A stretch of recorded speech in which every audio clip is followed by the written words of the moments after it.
नमस्कार मैत्रिणींनो. आज तुम्हाला साध्या ब्लाऊजची 4 टक्सवाले ब्लाऊजची माप दाखवणार आहे मी एकदम सोप्या पद्धतीनं. तर आता उंची घेते मी ब्लाऊजची 12 उंची आहे. तर त्याच्यामध्ये 1 इंच वाढवायचं आहे. ते आता क्लिअर नाही दिसत म्हणून मी आता बोलून सांगते तुम्हाला. 1 इंच वाढवायचे आणि पुढच्या साईडचं जसं काज बटन करतो आपण किंवा हुक लावतो त्या साईडने माप घ्यायचं. 4 हाताचं मुंड्याचं 3 इंच.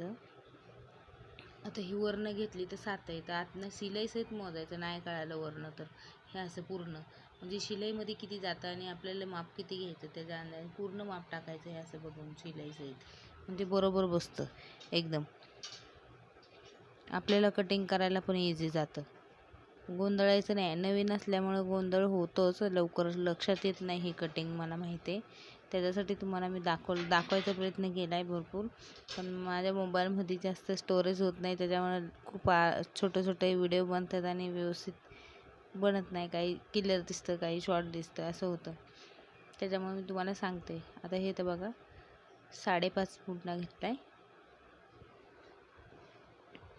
7 इंच चौथा भाग, 1.5 इंच वाढवलं तिथे. अशी 12 इंच, 12च्या ठिकाणी 13 म्हणजे 1 इंच वाढवलं आहे. आणि आता पूर्ण कमरेचं माप घ्यायचं की किती आहे, त्याचा चौथा भाग किती येतो तो बघायचा. टेपनीच मोजायचं चौथा भाग किती येतो टेप धरून असा. आता तो माझा खाली करायचा राहिला, टेप वरतीच राहिला, तो वरतीच पकडला मी, मला दिसलं नाही ते व्यवस्थित, सॉरी त्याच्याबद्दल. आता हे 7 परत 2 इंच वाढवायचं. 1 इंच टक्सला जातं. अजून अर्धा इंच वाढवलं की 1.5 इंच शिलाई मार्जिन होतं. तर असं हे पाठचा भाग बनवून घ्यायचा व्यवस्थित. हे 2 जोडून घ्यायचे, वरचा आणि खालचा. हा पाठचा भाग तयार झाला. त्यात गळ्याचं माप टाकताना ही गोलाई एवढीच करून घ्यायची. हे पाठचा भाग बनतो. गोलाई केली की तर गळ्याची उंची किती आहे, ब्लाऊजची किती आहे, आपल्याला किती वाढवायची आहे. वरती 2च ठेवायचं, किती मोठं माप असलं तरी पण शक्यतो. 38चं माप 40 असेल तर 2.5 टाकायचं. 25-30 पर्यंत असेल तर वरती 2च ठेवायचं. खाली तुम्ही 2.5 किंवा 2.25-3 वाढवू शकतात असं. आता ही गोलाई करायची आणि ह्याच मापावरनं पुढच्या भागाचं माप काढू शकतात. बघा आता व्यवस्थित, कारण नवीन शिकत असतं तेव्हा लक्षात लवकर बसत नाही.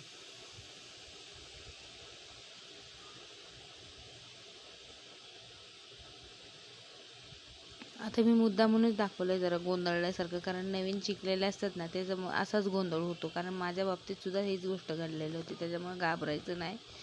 व्यवस्थित मापं टाकायचे, बघायचे, शिकायचं. आणि डायरेक्टली कुणाला शिकायला ते असं बरं पडतं. काहींना मापं कळतात, काहींना डायरेक्ट शिकायला लक्षात बसतं. त्याच्यासाठी मी दाखवले. ते 1 इंच वाढवायचं.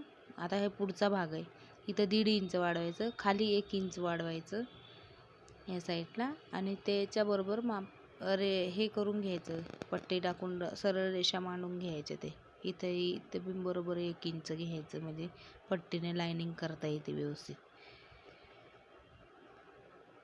आणि असं नवीन शिकत असतात बऱ्याच वेळा असं होतं की लवकर हे मापं बसत नाही. सोपं असतं करायला लागलं म्हणजे येतं, ते आपल्याला सोपं वाटतं. पण ज्यावेळेस आपण नवीन करायला जातो ना तेव्हा खूप अवघड वाटतं हे.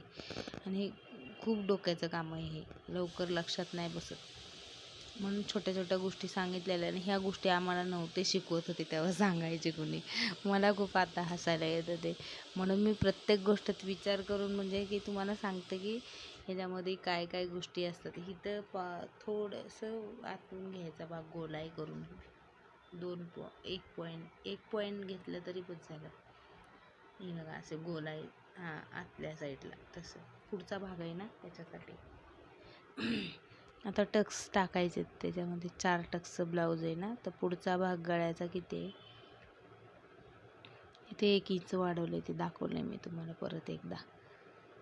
आता इथे 10च्या ठिकाणी टक्सला मार्किंग केले. आता क्रॉसपट्टी टाकायची तर खाली 2.5 आणि तिकडे 3-3.5 इंच इथे ही झाली क्रॉसपट्टी.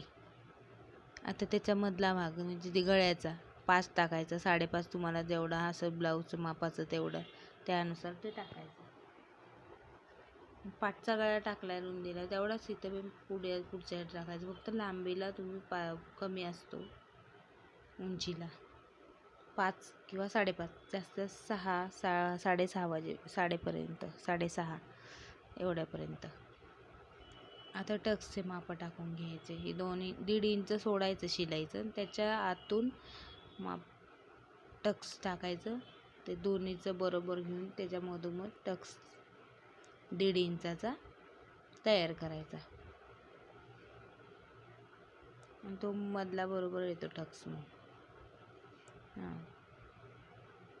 आता इथं सुद्धा माझ्याकडे जाड खडू असल्यामुळं त्याच्यात म्हणजे ते बरोबर नाही दिसलेलं. खूप सारं असं रेघुटल्यासारखं दिसतंय कारण माझ्याकडे चॉक नव्हता मोठा, म्हणजे असा आपला ब्लाऊजचा असतो असा चॉक होता शाळेतल्या मुलांचा, तो गोलवाला. आणि त्याच्याने भरपूर वेळा म्हणजे असं मला खेचायला लागायचं, दिसतच नव्हतं व्यवस्थित त्याच्यामुळे म्हणून.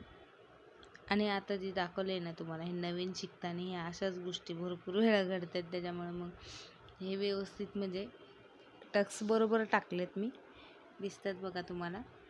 पण ते मला बऱ्याच वेळा त्याच्यावर ते गिरवावं लागलं टक्सला. ते खालच्या टक्सपासून हा वरचा 1.5 इंच किंवा 2 इंचाचा अंतर ठेवायचा. इकडल्या म्हणजे 1 इंच आणि समोरचा जी टक्स आहे त्याच्यात पण 1.5 इंचाचा अंतर ठेवायचा. म्हणजे हे 3 इंच समान टक्स येतात. जास्त जवळ पण नाही, जास्त लांब पण नाही. हा जसा क्रॉस असतो मग आपल्याला असं जर लक्षात नाही हे कारण चॉकचं निघूनच जातं निशाण केल्यावर, तर आहे ना त्याला काय करायचं, तिथं कटिंग केल्यानंतर थोडंसं हे कैचीनं थोडंसं हे करून घ्यायचं. थोडा कपडा तिथे निशाणी करून घ्यायची थोडा. आता हे कसं रेघुटं वाढल्यासारखं झालं आहे बघा. मला वाटलं दिसत नाही म्हणून मी 2 वेळा त्याच्यावर फिरवले. नंतर मी बघितलं. आता ही क्रॉसपट्टी काढून घ्यायची. हे झाले क्रॉसपट्टी. आता बघा तिथे मी कसं टक्सला हे करून घेतलंय, निशाण करून घेतले. म्हणजे खालच्या कपड्याला सुद्धा ते टक्सचे निशाण दिसतील व्यवस्थित तुम्हाला. त्याच्यावरच तुम्ही चॉकवरनं करू शकता शिलाई करताना टक्स मारायला, मग ते बरोबर येतात. आता अस्तर कटिंग करून घ्यायचे. पाठचा भाग पण तुम्हाला दाखवून मी डिझाईन टाकलेलं. ते ऑरेंज कलरचे साडी आहे आणि हिरवा कलरचा ब्लाऊज आहे.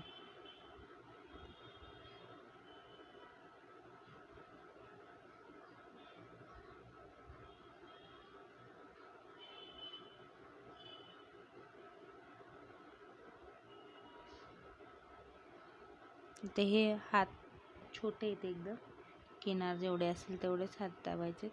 म्हणजे जसे समोर त्याचे जेवढे हात उंची ठेवायचे 10 ठेवतं. आता कुणी 10 ठेवतं, कुणी 9 ठेवतं, कुणी 9.5 ठेवतं. त्या अंदाजाने आपण हाताची उंची वाढवायची जसे मापाचं असेल तसं, किंवा आपल्याला हवे असेच आपण करू शकतो. आता हे छोटे हात आहेत, 5 उंची 5 असल्यानंतर इथं खालचा भाग आहे ना तो 2.5च येणार. आणि 10, 9.5 किंवा 8 असेल तर तिथे 3 इंच टाकायचं त्या ठिकाणी. आणि ते छोटे असल्यामुळे इथं 2.5 किंवा 2च इंच इथं खाली आलं पाहिजे. फिटिंगची उंची 5 असेल तर तिथे 2 इंच वाढवायचा कपडा. म्हणजे शिलाई मार्जिनमध्ये पण येतं तो कपडा तेवढा. हे फिटिंग 5, इथं 2 इंच शिलाईचं. त्यानुसार निशाण करून ते कटिंग करून घ्यायचं.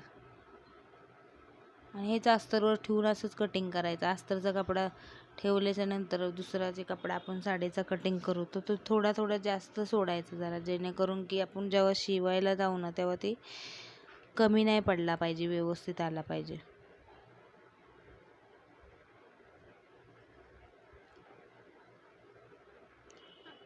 आता हे टाकलंय ना गळा, त्यांना ऑरेंज कलरचा कपडा लावायचा आहे ना, तर तो पण तुम्हाला दाखवेन मी ते शिवताना. आणि मी फक्त हा साध्या ब्लाऊजची टक्सची कटिंग कशी करायची ही दाखवली त्याच्यामध्ये.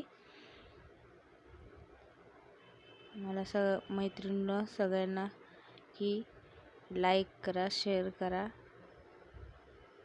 आणि ह्याच्यापासून तुम्हाला नाही समजलं तर मला कमेंट करून विचारा तुम्ही, मग मी तुम्हाला सांगेन.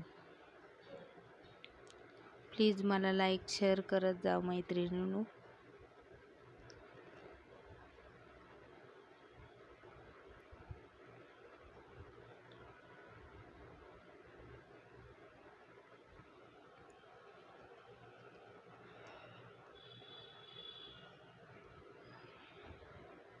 आता बऱ्याच वेळा होतं की आपण डिझाईन टाकायला जातो, पण ते डिझाईन ते म्हणजे ठरवले पाहिजे, ते वेळ तेवढा दिला पाहिजे त्याला, पण वेळ भरपूर जातो, तेवढ्या वेळेला खूप वेळ जातो, तेवढ्या वेळात नाही बनत.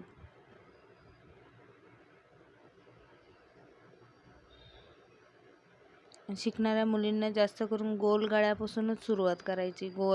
मोंडा गोल करायचा शिकायचा, गळा गोल करायचा शिकायचा. तुम्ही साध्या साध्या कागदावर बी सुद्धा प्रॅक्टिस आधी करू शकता, तुम्हाला डायरेक्टली नसेल येत तर. हीच कटिंग आता मी दाखवली नाही, जर तुम्ही पेपरवर जर कटिंग करून बघितली ना 2-3 वेळा, म्हणजे हा तुमच्या हाताचं पण वळण व्यवस्थित राहतं, आणि आपल्याला कटिंग करायचं किंवा हाताला वळणसुद्धा गोलाई देता येते व्यवस्थित. प्रॅक्टिस केली ना तर मग येतं बरोबर. फक्त ह्यातल्या छोट्या छोट्या गोष्टी लक्षात ठेवा, त्याच्यासाठीच मी कटिंग दाखवले. आणि ह्याच्यामध्ये खूपच काय अवघड असतं नाही, ते शिकणाऱ्यांसाठी अवघडच असतं, पण ज्यांना येते त्यांना काहीच अवघड नाही येते. गोलाई मेन महत्त्वाची, म्हणजे आपण मुंड्याला गोलाई करतो, गळ्याला गोलाई करतो, प्रत्येक म्हणजे ह्याच्यात आपण कुठलेही डिझाईन टाकायचं म्हणलं की त्याच्यात जास्त करून गोलाईच येते. ते गोलाईच्या आपल्याला हाताची प्रॅक्टिस तेवढी पाहिजे असते, तेव्हा ती व्यवस्थित सगळ्या गोष्टी येतात. तर मी पण तुम्हाला दाखवताना बघा, नवीन मुलगी शिकणारी असते की नाही त्याच प्रकारे तुम्हाला दाखवले, की जेणेकरून जे नवीन असणार त्यांनी कधी अडकळलं नाही.